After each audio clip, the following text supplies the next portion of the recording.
Version control ADF pipelines with Git integration. Are you still editing live pipelines in Azure Data Factory? That's risky and outdated. Today, I'll show you how to connect a DF to GitHub or Azure DevOps in under 3 minutes and why it'll change the way you work forever.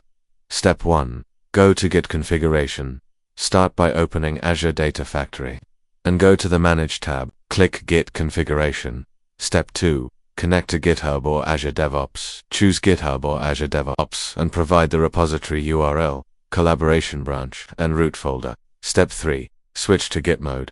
Once connected, you'll switch to Git mode. Can now work on pipelines in branches instead of live mode. Step 4. Make and commit changes. Make edits, test them, then commit with a message. No more risky saves in live mode. Pro tip. Create a feature branch for each change request. Merge only after it's tested and approved. Wrap-up: version control is a game changer in ADF. Like, subscribe, and tell me if you want a CI/CD tutorial. Next. Now your pipelines are safer, smarter, and version-controlled. Hit subscribe and drop a comment if you want me to show how to build a full CI/CD pipeline for ADF next. The future of data engineering is collaborative. Let's get there together.